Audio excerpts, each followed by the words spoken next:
en mi corazón.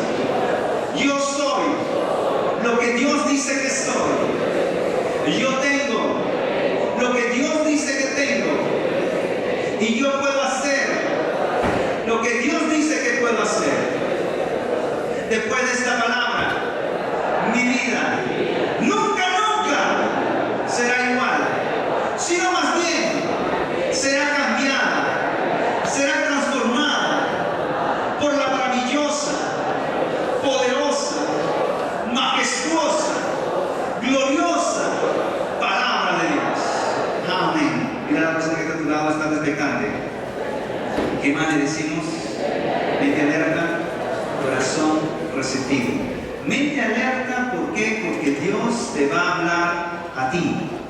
Y corazón receptivo, porque te va a hablar a ti y es para ti, es para mí. Es para ti lo que Dios te va a hablar. Corazón receptivo para aceptar que es Dios quien te está hablando y no el hombre, sino Dios mismo. Porque lo que vamos a ver es su palabra. Y hoy el tema que tengo preparado aquí, que Dios ha puesto en mi corazón durante toda esta semana, ha sido vida victoriosa en Cristo Jesús. Muchos de nosotros sabemos que somos más que vencedores. ¿Cuántos saben que somos más que vencedores? Gloria. Y siempre repetimos, soy más que vencedor, yo soy mayor es el que está en mí que el que está fuera de mí. Y yo puedo avanzar, yo puedo correr, porque Dios desea que realmente corramos. Dios desea que realmente triunfemos en la vida. El fracaso no ha sido creado por Dios para ninguna persona. El fracaso no ha sido creado por Dios para tu vida.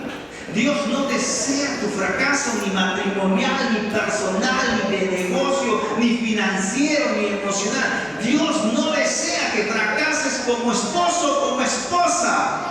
Dios desea que llegues a la plenitud del matrimonio. Dios desea que llegues a la plenitud como persona individual, como hombre, como mujer, como familia, como un hijo, como padre. Dios desea que tú llegues a esa meta. Pero para lograrlo, hay una forma de hacerlo, no es a nuestra manera. Hay una manera de lograr el éxito, hay una manera de lograr las cosas en la vida. Hablaba con una persona y me dijo lo siguiente: yo sé que Dios nos bendice si ayudamos a la gente. Sí, ayudar a las personas es muy beneficioso porque lo que tú siembras vas a cosechar. Amén. Pero hay dos principios que son eternos, fundamentales, dos principios que muchas veces nosotros ignoramos y al no cumplirlas muchas veces no nos va bien en la vida. El primer principio se encuentra en Efesios capítulo 6, versículo 1. Quiero llevarte ahí. Estoy saliéndome un poco del tema, pero quiero hablar de ello y quiero regresar nuevamente. Quiero hablarte sobre la vida victoriosa en Cristo Jesús. Hay varios pasajes. Dice en Efesios capítulo 6, versículo 1, dice, ¿no? A todos los que son hijos y a todos los que aún tienen papá y mamá, esto es para ti. Dice así: hijos, obedeced en el Señor a vuestros padres, porque esto es justo. Honra a tu padre y a tu madre, que es el primer mandamiento con promesa. ¿Para qué, pastor? ¿Para qué tengo que honrarlos? ¿Para qué dice?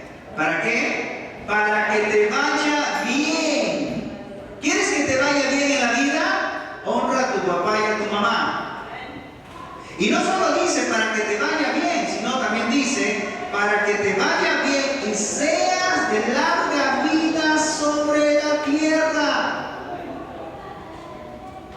Si tú aplicas este principio, déjame decirte, te va a ir bien en la vida. Pero si tú no lo aplicas, ya es lo contrario. Si tú no honras a papá y a mamá, entonces no puedes esperar que te vaya bien. Dios ha preparado su palabra para hacer de nosotros personas victoriosas, personas exitosas.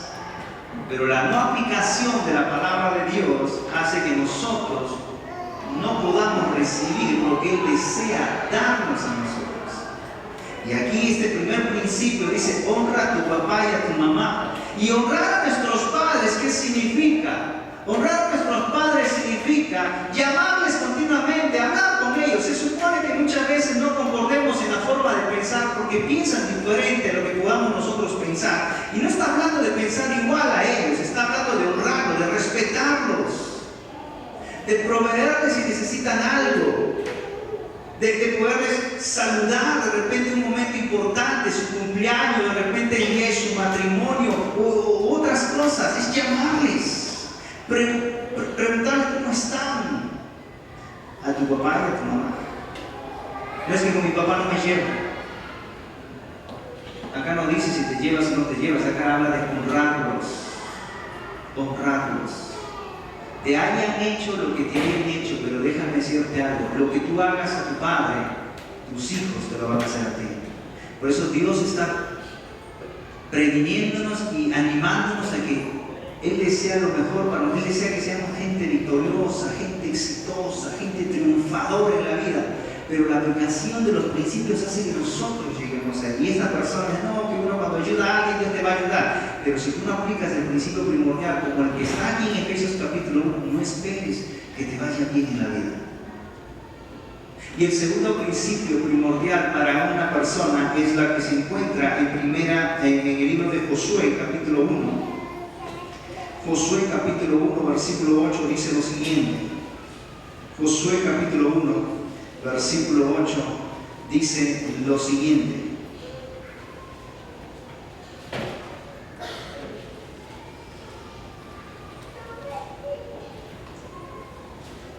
nunca se apartará de tu boca este libro de la ley, sino que de día y de noche meditarás en él, para que guardes y hagas conforme a todo lo que en él está escrito. ¿Por qué? ¿Por qué tengo que leer la Biblia? ¿Por qué tengo que meditar la Biblia? Dime, ¿por qué tengo que hacerlo? Dicen algunos, ¿no? Dicen: no, pues ¿por qué tengo que leerla? Hay otros mejores libros, dicen. Yo prefiero otro libro que puedo aprender más, dicen algunos. Pero acá dice que de día y de noche meditarás en él. ¿Para qué? Porque entonces harás prosperar, ¿qué?, tu camino, y todo, dice, te saldrá bien. No esperes el éxito, no esperes el triunfo en todas las áreas de tus vidas si vas a poner de lado lo que Él ha establecido.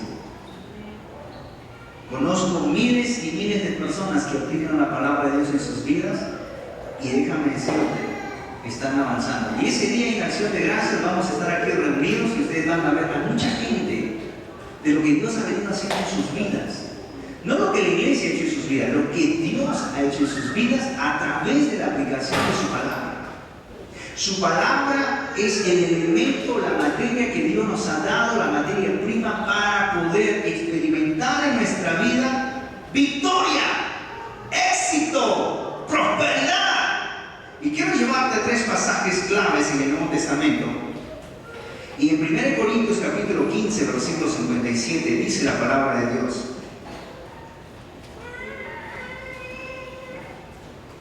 dice 1 Corintios 15, 57: mas gracias sean dadas a Dios, que nos da la victoria por medio de nuestro Señor Jesucristo. ¿Qué dice? Que Él nos da la victoria. ¿Victoria en qué? En todas las áreas de nuestras vidas.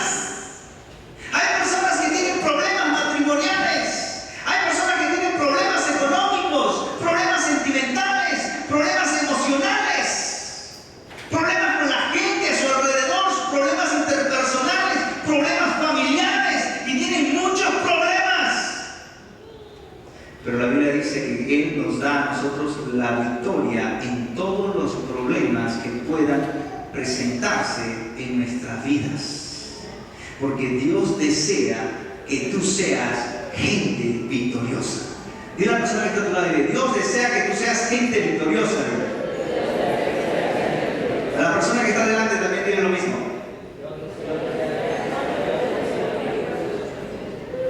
Él quiere que tú seas una persona victoriosa, que en cualquier circunstancia de la vida, cualquier problema que pueda presentarse, salgas airoso, salgas victorioso y no salgas fracasado, no salgas dolido, no salgas herido, no siempre salgas en victoria. Esa es su voluntad, dice. Mas gracias damos a Dios, dice, sean dadas a Dios, que nos da la victoria. Él desea darte victoria. Él desea que tú avances en la vida. Por eso Él murió en la cruz. Por eso hemos visto durante 5 semanas lo que Él ha hecho en la cruz del Calvario. Porque Él ha venido aquí a la tierra para darnos salvación, para darnos victoria. Romanos capítulo 8, versículo 37 dice lo siguiente. La palabra de Dios es rica en conocimiento. Es rica en conocimiento para poder crecer en todas las áreas de nuestras vidas. Romanos 8:37 dice la palabra de Dios, dice, antes dice, en todas las cosas, ¿somos qué? ¿Qué somos? ¿Qué somos? No se oye, ¿qué somos? Más que vencedores. ¿En qué? ¿En algunas o dice en todas? En todas las cosas. Leámoslo nuevamente. Antes, en todas estas cosas somos más que vencedores. ¿Por medio de quién? Por medio de aquel que nos amó. ¿Y quién nos amó? Cristo Jesús. Él dio su vida en la cruz del Calvario para hacer de ti una persona victoriosa. Él dio su vida por ti para que tú obtengas continuamente éxito en tu diario vivir. Él no quiere el fracaso del hombre. Él no quiere que tú vivas en la pobreza. Él no quiere que tú vivas en los problemas matrimoniales. Él no quiere que tú vivas peleado con tu pareja como perro y gato todos los días. No, Él no quiere eso. Porque Él no creó el matrimonio para pelearse todos los días. Él no creó el matrimonio para que el hombre y la mujer estén discutiendo, gritándose, insultándose diariamente. No, Él no creó el matrimonio para eso. Él creó el matrimonio para unir 2 personas, fusionar 2 vidas para hacer de ellas una vida poderosa, multiplicadora. Porque hemos visto que uno puede tumbar a 1000, pero 2 puede tumbar 10,000. Porque se desarrolla un potencial multiplicador. Por eso Dios unió 2 personas, hombre y mujer los unió para lograr grandes cosas, porque Dios desea que seamos gente victoriosa. Él no desea que tú seas fracasado, no es su voluntad. Y hay otro pasaje en 2 Corintios 2:14, y dice en 2 Corintios capítulo 2, versículo 14,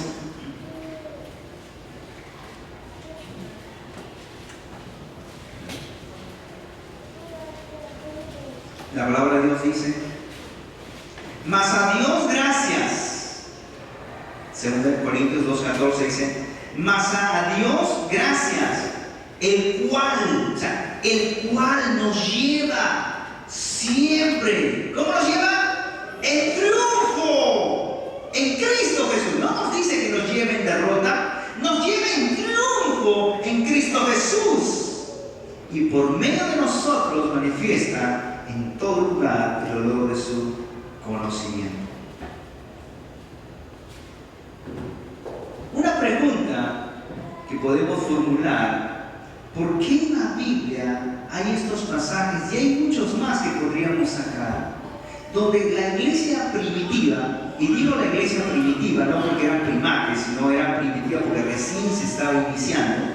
Cristo Jesús había ascendido al cielo, y la iglesia primitiva, los primeros cristianos, los discípulos de Jesús, que comenzaron a predicar la palabra de Dios aquí en la tierra. Aquellos hombres que estaban predicando comenzaban a hablar siempre de victoria, empezaban a hablar siempre de triunfo en triunfo, hablaban de que somos más que vencedores. Si ustedes se reunieran con un creyente de esa época, ese creyente en sus palabras, en su forma de hablar, van a encontrar siempre esa palabra de victoria, de que somos más que vencedores, de que somos triunfadores. Ustedes no van a encontrar en ellos palabras de derrotas, palabras en las cuales de desánimo. No lo van a encontrar. Si ustedes leen todo el Nuevo Testamento, van a encontrar continuamente gente que camina en victoria, gente que habla sobre el llegar a la meta, gente que habla sobre triunfos en todas las áreas. Por eso Pablo dice, ¿no? En todas las cosas, dice, Él nos ha hecho a nosotros más que vencedores. Pero este es el lenguaje, ¿no? Pero para entender ese lenguaje yo necesito transmitirme o trasladar un momento a esa cultura y poder entender por qué lo hablaban, por qué lo decían. Ellos tenían una razón primordial por la cual ellos estaban hablando estas palabras. Y muchas veces nosotros no entendemos porque no hemos visto la situación de ese tiempo. Pero hoy quiero compartirte para que tú puedas entender que nosotros tenemos una vida victoriosa en Cristo Jesús. Solo si estás en Cristo Jesús tienes vida victoriosa. Lejos de Jesús no podrás tener vida victoriosa. Por eso el tema se llama vida victoriosa en Cristo Jesús. Y en los tres pasajes que hemos leído se ha mencionado siempre a Jesús. En el primer pasaje que leímos de 1 Corintios 15:57 dice lo siguiente, volviendo a repasar los tres versículos, dice: mas gracias sean dadas a Dios que nos da la victoria por medio de Cristo Jesús. O sea, la victoria la encontramos a través de Cristo. En el segundo pasaje que leímos, Romanos 8:37, dice: antes, en todas estas cosas, somos más que vencedores por medio de aquel que nos amó. ¿Quién nos amó? Cristo Jesús. Y la tercera cita en 2 Corintios capítulo 2, versículo 14, dice: mas a Dios gracias, el cual nos lleva siempre en triunfo en Cristo Jesús. Cristo Jesús murió en la cruz del Calvario, por eso el tema se llama Gloriosa Cruz, y Él murió en la cruz del Calvario para hacer de nosotros personas exitosas, porque Él nos ha dado su vida, la vida abundante que estuvimos viendo la semana pasada, una vida para vivir siempre en victoria.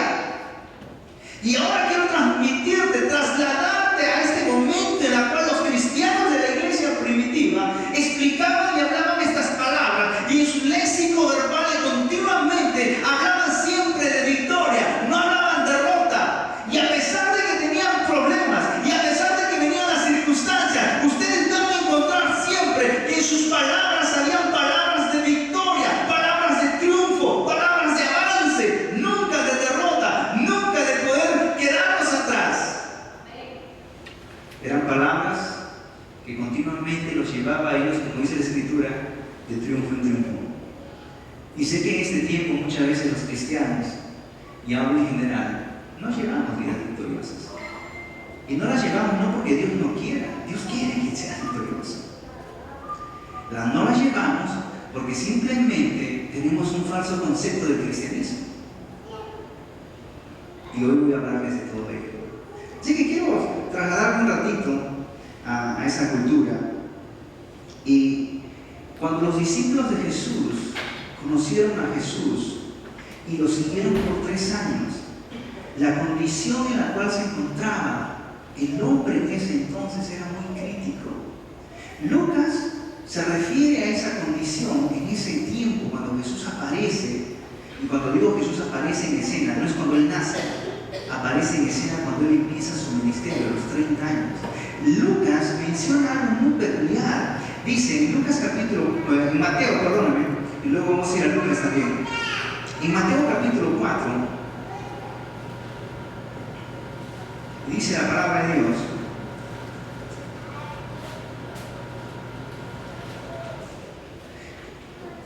versículo 16. Pero antes de dar lectura,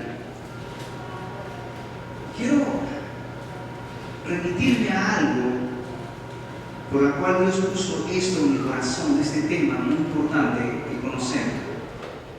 En este tiempo hemos dejado de llamar las cosas como deben ser llamadas. Porque cuando te traslade este tiempo en el cual vamos a leer este pasaje, y voy a compartirte lo que ocurrió, la misma condición de esa época es la misma que tenemos aquí en este tiempo. No ha cambiado. Lo que ha cambiado, ¿saben qué es? Ha cambiado los nombres que le hayamos puesto a aquellas condiciones. Por ejemplo, la condición era la misma. El hombre tiene el mismo problema espiritual, en todos los años, en todos los tiempos. Es el mismo problema, no ha cambiado. Lo que ha cambiado es que el hombre ahora lo ha diagnosticado poniendo un nombre diferente. Por ejemplo, a las personas, ¿no?, que son poseídas, ¿qué les dicen? O tienen un problema mental. O sea, no le llaman las cosas como son. ¿Sí? Dicen, tiene un problema mental. O sea, no le dicen está poseído. Su problema es mental. Y con eso encerramos aquello que es algo mental, cuando la realidad es diferente. A las personas que están metidas en pornografía y todas estas cosas, ¿no?, pedofilia y todas estas cosas, ¿qué le dicen? Tienen un problema mental. Tienen un problema de conducta. Y lo han encerrado como un problema de conducta. No, eso no es un problema de conducta, es una influencia satánica. Así se llama. Es una influencia espiritual. Eso no es algo problema de conducta, es una influencia espiritual directamente desde el infierno. Solo que no se lo ha llamado pues con su verdadero nombre, pero la Biblia sí lo llama así. A las personas que están dedicadas al alcoholismo y dicen que no lo pueden dejar, pues simplemente, ¿qué le han dicho? Está despechado, debe tener algún problema emocional, ya se le pasará. Y le llamamos problema, pero déjame decirte, no es un problema, es una influencia espiritual. Lo digo porque yo era alcohólico. Yo era alcohólico de los 13 años hasta los 20 años y drogadicto. Y viví en esa atadura. Aquellas personas drogadictas también dicen, no, está escapando de su realidad, por eso está ahí. No vemos las cosas como deben verse. Las tapamos y las cubrimos con algo. Cuando hay que llamar las cosas como deben ser llamadas. A las personas celosas por su pareja, ¿cómo les dicen? ¿Cuál es lo que la psicología ha dicho? Tiene problemas de inseguridad. Sí, es verdad. Pero déjame decirte, la Biblia dice que los celos vienen de lo más profundo del infierno. Lo dice la Biblia, ¿quieres leerlo? Santiago capítulo 3, puedes ir ahí y ahí lo vas a encontrar. Los celos no vienen de la persona, vienen de lo más profundo, porque es inflamada, dice, por las llamas del infierno. Esa es la realidad. En este tiempo hemos cambiado las cosas. Tiene un problema. Ese es su problema. No. Hay una influencia satánica que está interactuando continuamente. Hay una influencia espiritual. Y no hemos llamado las cosas como deben ser llamadas. Simplemente las hemos camuflado con otro nombre para no sentirnos mal. Vamos a la cita de Mateo capítulo 4, por favor, versículo 16. El pueblo asentado en tinieblas vio gran luz, y a los asentados en regiones de sombra de muerte, luz les resplandeció.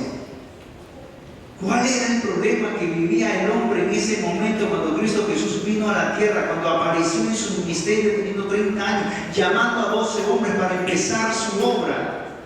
Había un problema. Había una condición en la tierra, el mismo estado espiritual que en este tiempo estamos viviendo. No ha cambiado. La misma condición es igual. En este tiempo lo hemos tapado más bien con palabras psicológicas, con palabras que adornamos para que la persona no se sienta mal. Pero el problema es el mismo. Aquí la palabra de Dios dice que el pueblo donde había tinieblas, el pueblo asentado en oscuridad, vino una luz que resplandeció. Esa luz fue Cristo Jesús. Este pueblo, esta gente en la cual se encontraba, como dice la Escritura en el versículo 16, asentados en regiones de sombra de muerte. Luz resplandeció en ese lugar. Por eso los discípulos de Jesús, cuando vieron que ellos mismos, incluso la misma gente a su alrededor, su pueblo, había gente que eran endemoniados, poseídos, habían enfermos, leprosos. Gracias a Dios no vemos mucha lepra en nuestro país, pero en esa época había pueblos de leprosos y muchas cosas más. Cuando veían que una persona que era leprosa, su lepra se le limpia, ellos decían: ¡Gloria a Dios! ¡Hay victoria en Cristo Jesús! Cristo Jesús vino a deshacer las obras del diablo. Dile a la persona que está a tu lado, dile: Cristo Jesús vino a deshacer las obras del diablo. Dile: vino a romper toda atadura. Él vino a romper toda influencia.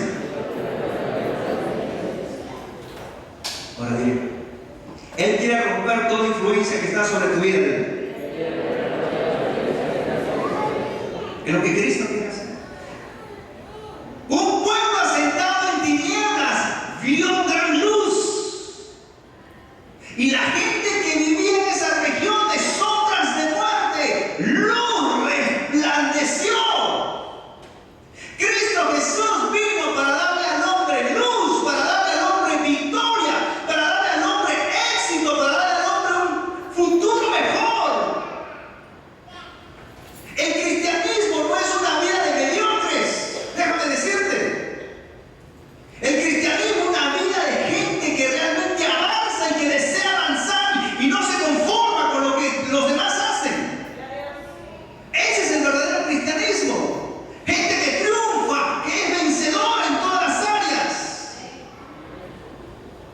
El cristianismo no es para cobardes, es para valientes. ¿Nos dicen amén? Ese es el verdadero cristianismo. No es que me da vergüenza que sepa que me he ido a la iglesia. No, me van a ver con mi Biblia. No, ¿qué van a decir que soy ya del aleluya?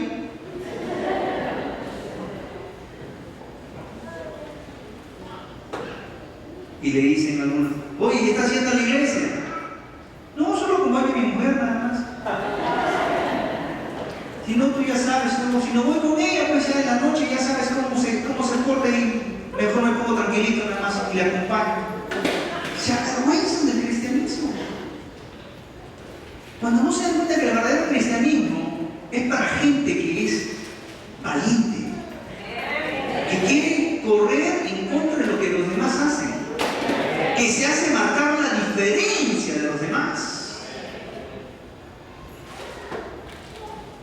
Porque reconocemos cuál era nuestra condición anterior, pero con Cristo hay victoria. Un pueblo asentado en tinieblas. Ahora, Mateo agarra esta cita y al agarrar esta cita, él no la sacó de algo que se inventó. Él la sacó del Antiguo Testamento para darnos y entendernos, hacernos entender cuál era la condición de ese tiempo. Vamos por favor al libro de Isaías. Isaías, capítulo 9.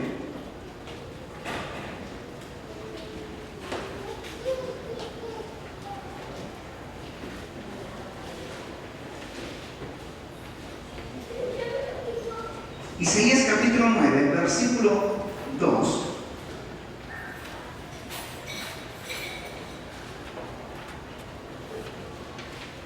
Dice la palabra de Dios: el pueblo que andaba en tinieblas, o sea, no solo estaba en tinieblas, sino andaba y caminaba en tinieblas. Ahora, ¿qué significa caminar en tinieblas, hermano mío? Imagínate que estás en la noche en tu casa y quieres prender el interruptor y no prende. ¿Puedes caminar sin tropezarte en tu casa? No, no puedes caminar sin tropezarte, te vas a tropezar, sí o sí. Y es como mucha gente, muchas familias, muchos hombres y mujeres caminan en la vida, tropezándose, cometiendo los mismos errores que cometieron un día y continuamente siguen fracasando porque están andando en tinieblas. Pero Dios no quiere que andes en tinieblas, porque al andar en tinieblas es fracaso. Caminar en tinieblas es fracasar en todas las áreas de tu vida. Uno está en tinieblas porque no tiene la luz, no tiene el conocimiento, no tiene la verdad. Por eso tropezamos. Por eso aparece la luz, para iluminar al hombre y pueda caminar sin tropezarse. Y dice aquí la palabra de Dios: el pueblo que andaba en tinieblas vio gran luz. Los que moraban en tierra de sombra de muerte, luz resplandeció sobre ellos. Y dice: multiplicaste la gente y aumentaste la alegría. Un momento, ¿cómo vivía la gente antes entonces cuando no había Cristo Jesús? Era tristeza, era desolación, pena. Mirar a tu familiar lleno de lepra y de saber que se tiene que ir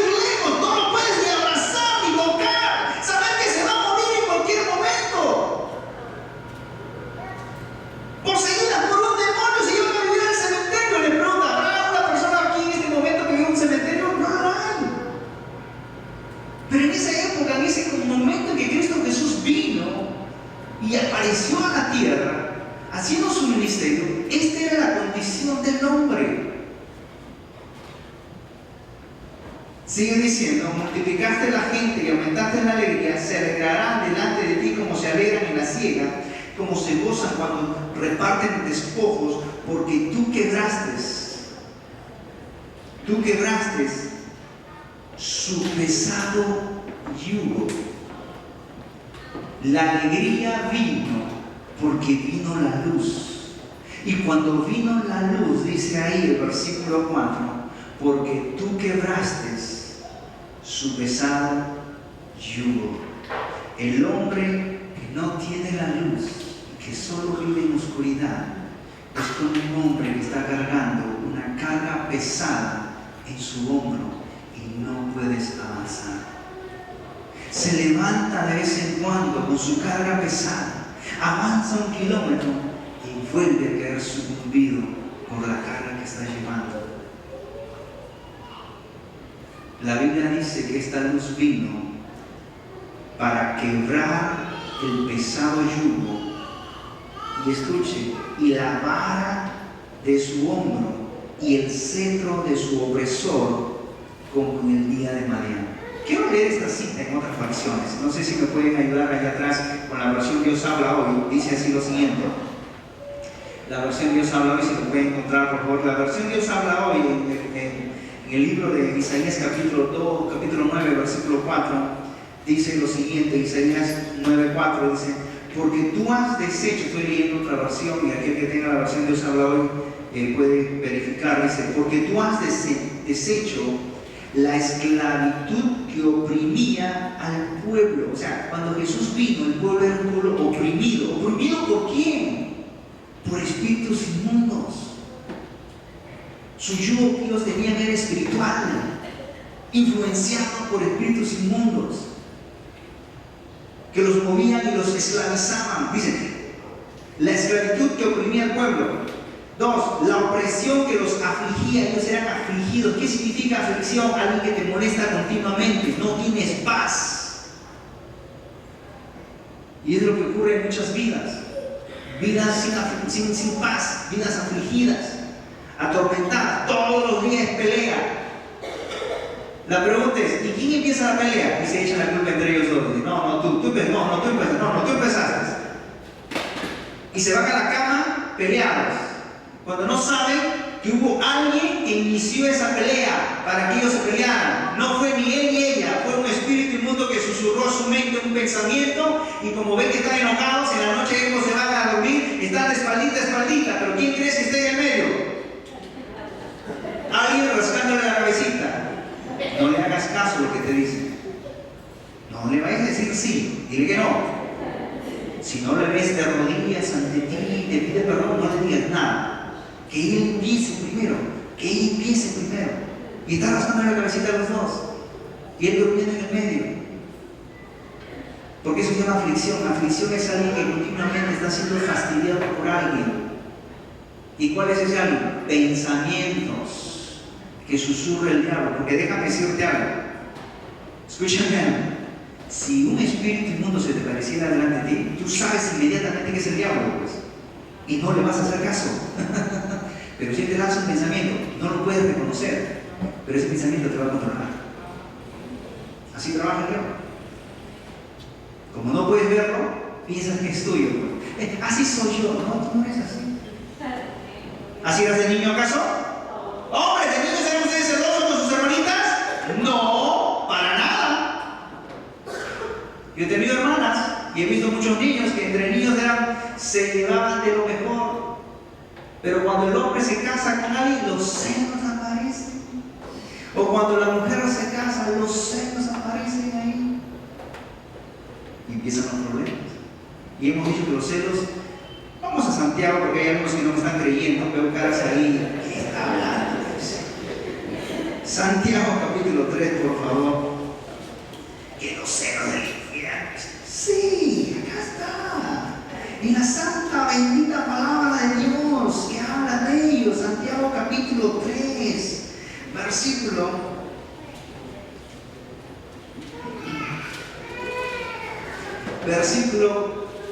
14. Santiago 3:14. Dice: pero si tenéis celos amargos y contención en vuestro corazón, no te jactes, ni mintáis contra la verdad, porque esta sabiduría nuestra que desciende de lo alto, si no es animal, es terrenal, animal, diabólica, porque donde hay celos y contención, allí hay perturbación y toda obra perversa. ¿De dónde vienen los celos? Ya saben de dónde vienen los celos. Porque eso es lo que había en esa época. En la época que Cristo Jesús estuvo en la tierra, el pueblo era oprimido, el pueblo era afligido. El pueblo no tenía paz, no tenía alegría, había desesperanza, no había esperanza, había tristeza, dolor, había muerte. En otra versión dice, en la Nácar Colunga, la versión Nácar Colunga dice: el yugo, rompiste el yugo que pesaba sobre ellos, el dogal que oprimía su cuello, la vara del extractor como el día de mañana. Y la versión internacional dice: ciertamente tú has quebrado como la derrota de mañana el yugo que los oprimía. Es algo que los ataba. Ese tiempo el hombre era atado. Ahora, no atados físicamente, por favor, no te vayas al extremo así que eran esclavos. No eran atados físicamente, hablo de algo espiritual. Eran atados, dice, eran yugo que los oprimía, dice, y la vara que pesaba sobre sus hombros, porque había alguien que los guiaba, los regía y los llevaba a que hagan cosas. ¿Han visto los que son alcohólicos que dicen: es que yo no quiero tomar? Dicen. Pero como son esclavos, pues de alguien, ese alguien con su vara: ya, vamos, vaya a tomar. Y se van derechitos a tomar. Y hay gente esclava de ciertas prácticas que no pueden dejarlo. ¿Y por qué no lo pueden dejar? Porque hay alguien que los está esclavizando. Si hay algo que tú no puedes dejar, déjame decirte, hay alguien que te está esclavizando. Simple. No necesitamos ser tan espirituales para poder llegar a esa revelación. Si hay algo que te está controlando, manipulando, eres esclavo de alguien. De ese alguien que te está controlando. Y eso es lo que ocurría.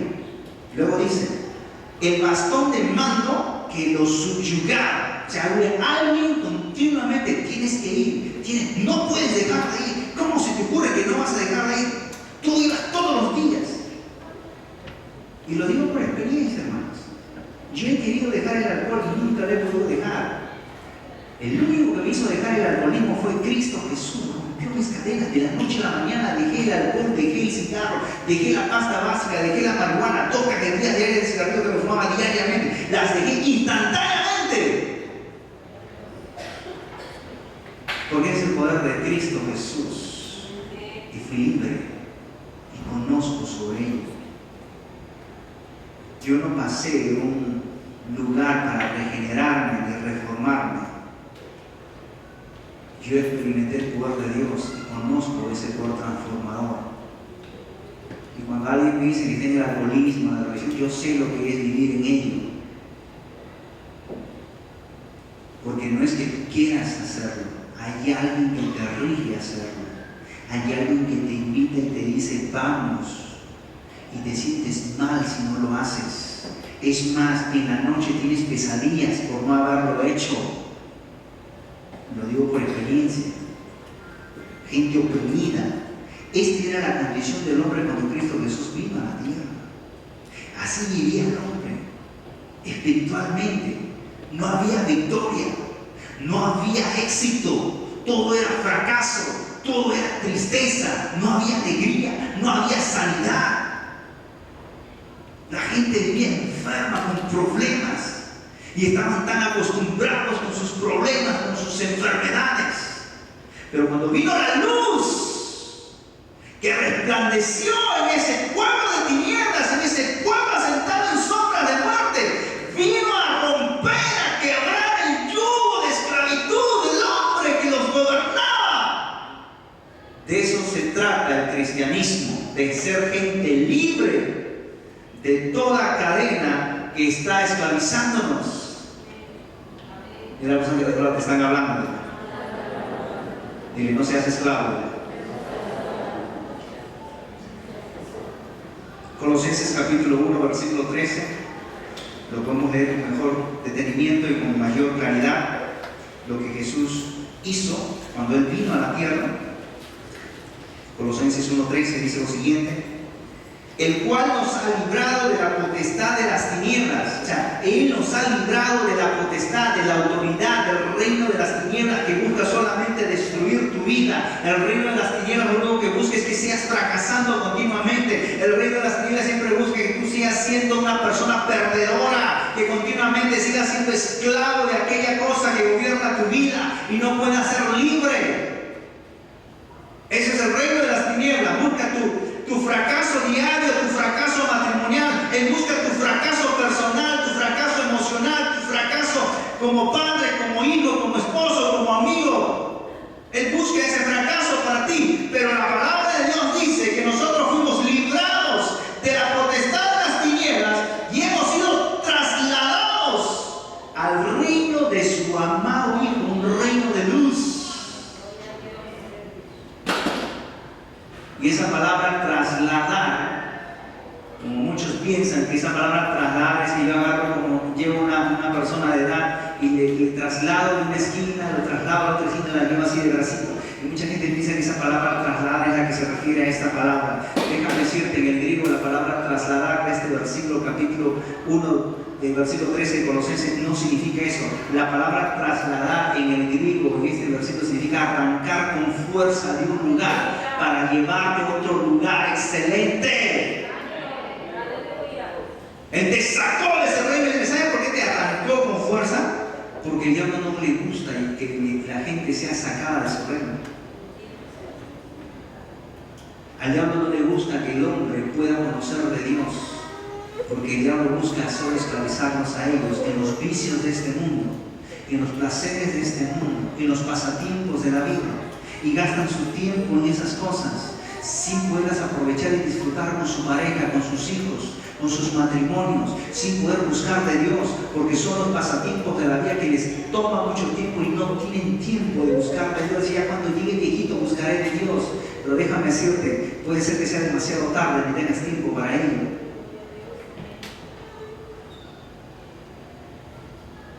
El hombre fue creado para que sea exitoso y Dios envió a Jesús para que eso se haga realidad. Y la Biblia dice que hemos sido arrancados con fuerza porque el diablo no ha querido soltarle. Y Dios, ¿qué ha tenido que hacer? Usar su fuerza máxima, su mayor poder en arrancarte de ese reino, trasladarte de un reino de tinieblas que es en la parte más baja a un reino de su amado que está arriba. No cola, sino cabeza. No fracaso, sino éxito. Dile a los que tú has nacido para ser exitoso. Así que ya no vivas en el fracaso.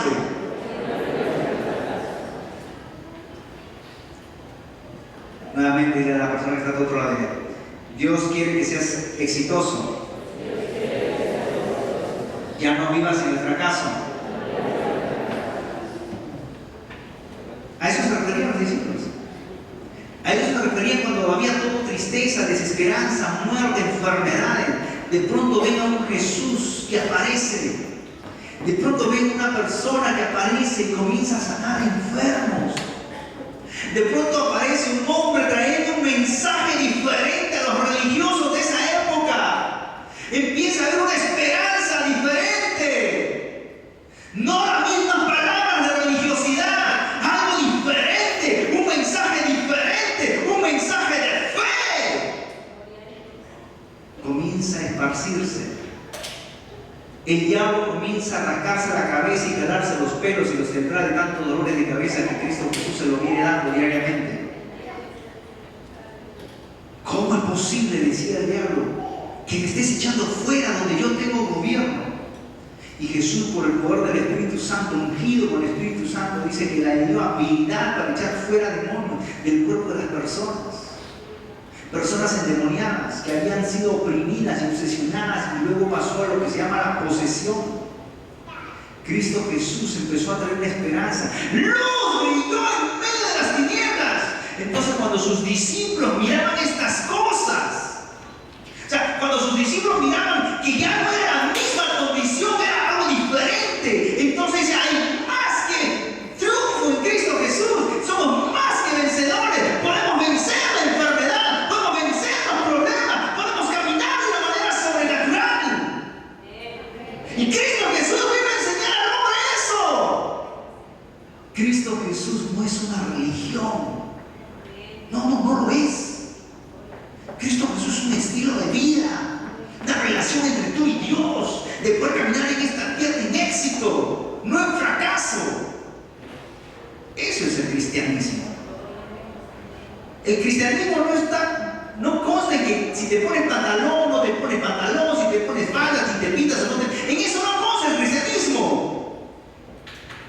El cristianismo consta en vivir vidas victoriosas más que vencedores en Cristo Jesús.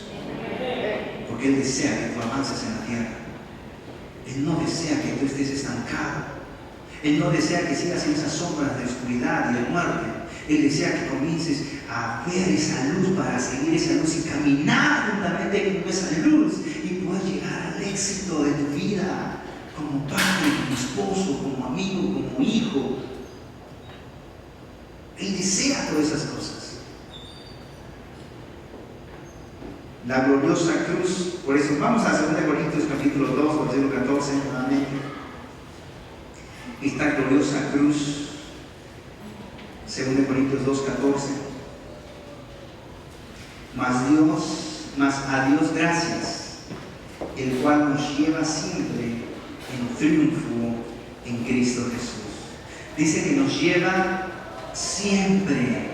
No dice que nos lleva de vez en cuando. Dice siempre. Siempre desea llevarte en triunfo, que seas exitoso. Él siempre desea llevarte al éxito. Por eso al inicio dije, empezando esta clase, dije, la voluntad de Dios es de que seas una persona exitosa en todas las áreas de tu vida: matrimonial, familiar, sentimental, financiero, de trabajo, interpersonal, en todo. Pero pastor, entonces ¿cómo usted predica eso? Y la Biblia dice así, y yo veo muchos cristianos que están ahí con las justas, están llegando al fin de semana con su dinerito, como que si no tuvieran un Dios que dice que lo tiene todo. O sea, ¿por qué veo creyentes que no tienen años yendo a la iglesia, se golpean el pecho y siguen haciendo las mismas cosas? Me imagino que debes haber visto personas así. Y muchas veces nos preguntamos, o sea, ¿no funciona eso?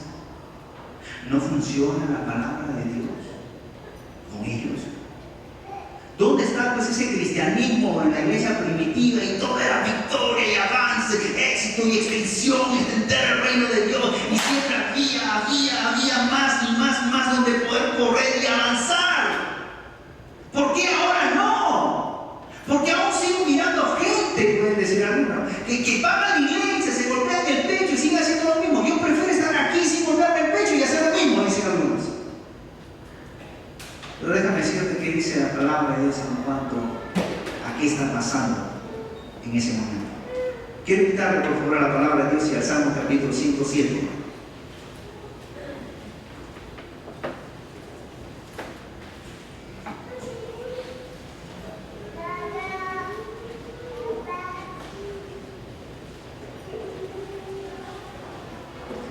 Porque alguien podría decir, pero si dice así la Biblia, Dios quiere que vivan en victoria, ¿por qué Pepe Lucho está siempre en la misma condición?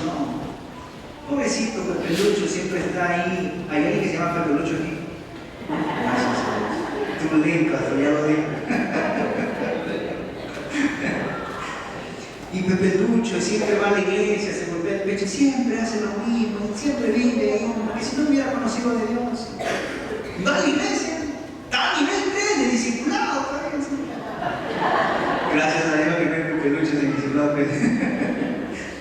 Y Salmo 107 dice en el versículo 10, dice, algunos moraban en tinieblas y sombras de muerte. Lo mismo que habíamos estado hablando en el libro de Mateo capítulo 4, versículo 16, la condición del hombre. Y dice, algunos moraban en tinieblas y sombra de muerte.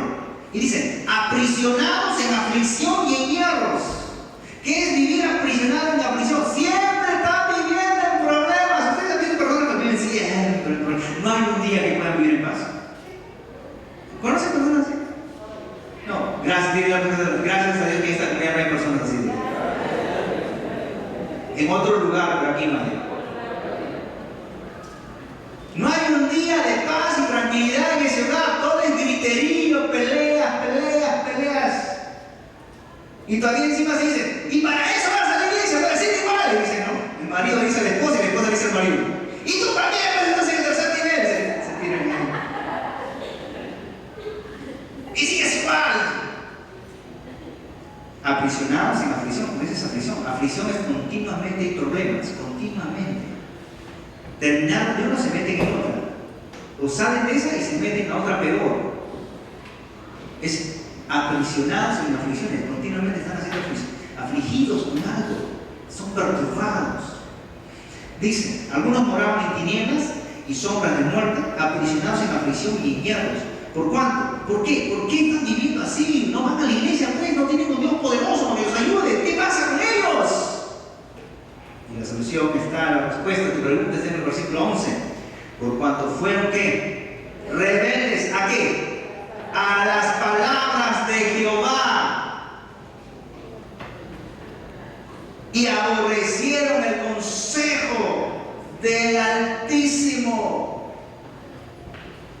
No esperes pues vivir en momentos de paz, en un hogar de tranquilidad, si lo único que haces es rebelarte contra el consejo de Dios y no quieres escuchar el consejo de Dios.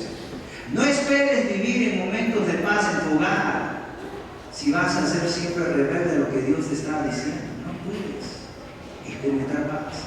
Vas a seguir viviendo en aflicción. Y Dios no quiere que vivas en aflicción. No.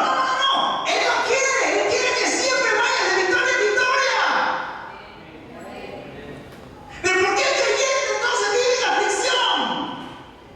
Acá está la respuesta. Porque siempre están aborreciendo el consejo de Dios. No quieren saber nada de Dios.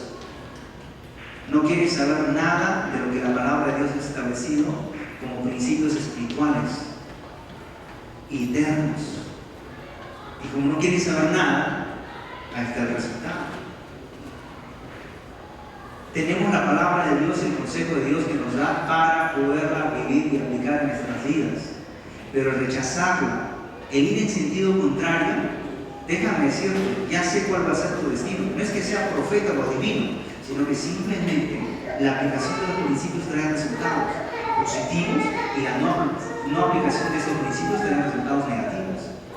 Ya sé cuál es el destino tuyo, vas a vivir siempre el problema. Por eso ustedes han visto matrimonios que siempre están peleándose. ¿Saben por qué? Y creyentes, ¿no? ¿Saben por qué? No leen su Biblia, pues. Uno de ellos no lee la Biblia. Y como no lee la Biblia, no tiene el consejo de Dios, pues. Y si la lee, ¿no? Porque dicen, prefiero no leerla para no saberla que sabiéndola, no hacerla. Su excusa. Pero saben, inconscientemente saben que están haciendo mal, pero lo están haciendo. Entonces, ¿en qué entran? En aflicciones.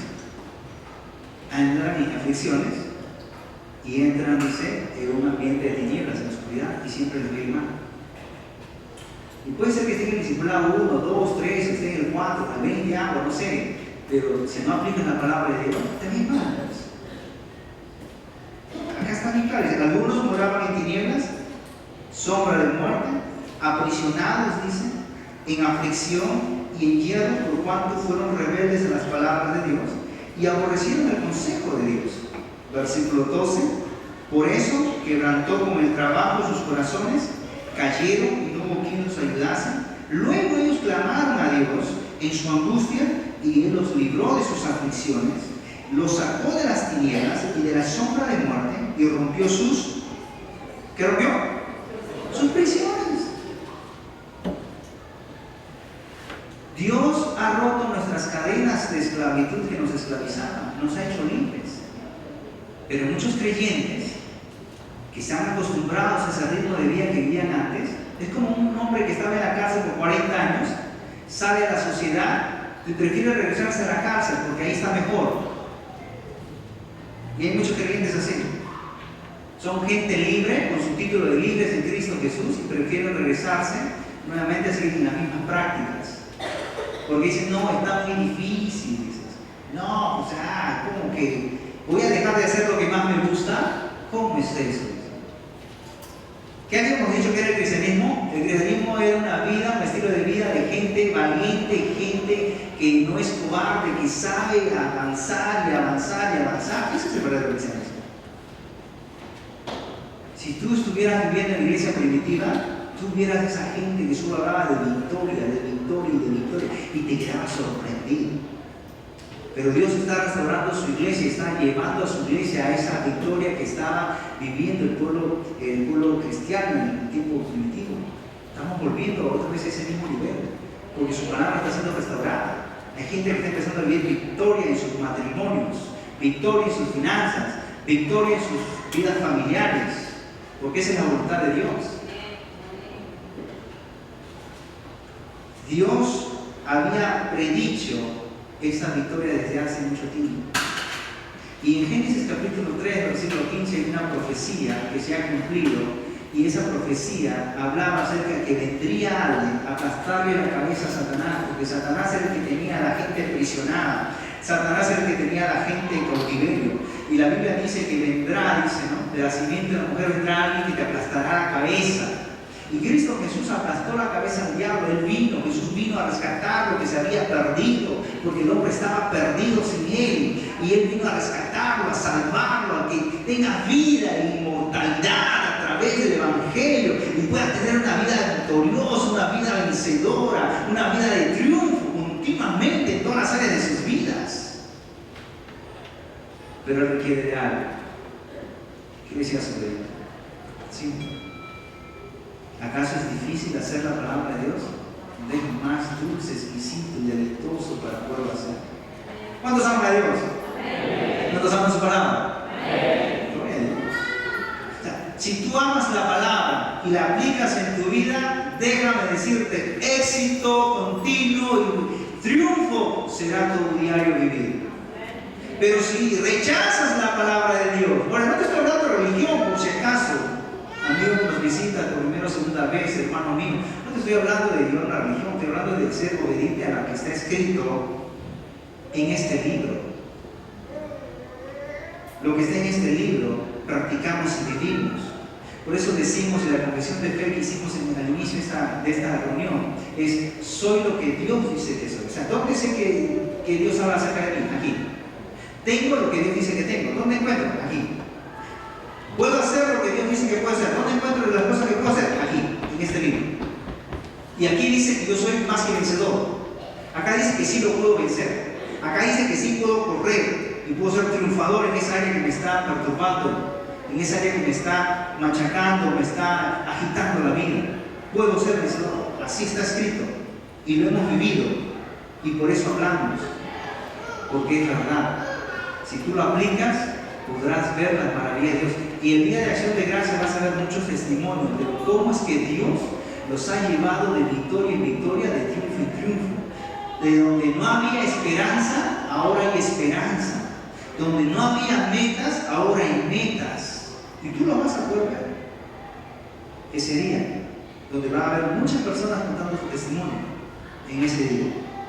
Así que, querido hermano, déjame decirte, Cristo Jesús vino a la tierra para que tengas una victoria segura. Y esa victoria encontramos lo que está escrito en la palabra. Dice en la palabra de Dios en Colosenses capítulo 2, por favor, para ir terminando. Colosenses 2.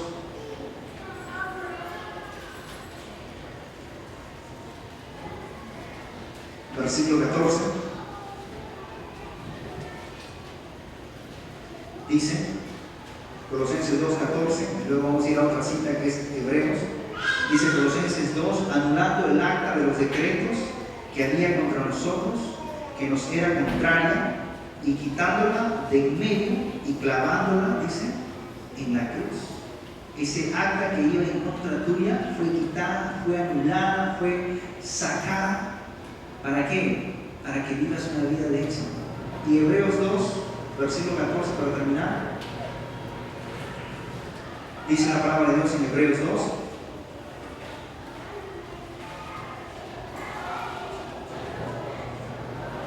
Así que, 2:14, así que, por cuanto los hijos participaron de carne y sangre, él también participó de lo mismo para destruir por medio de la muerte al que tenía el imperio de la muerte, esto es, al diablo, y librar a todos los que por el temor de la muerte estaban durante toda la vida sujetos a servidumbre.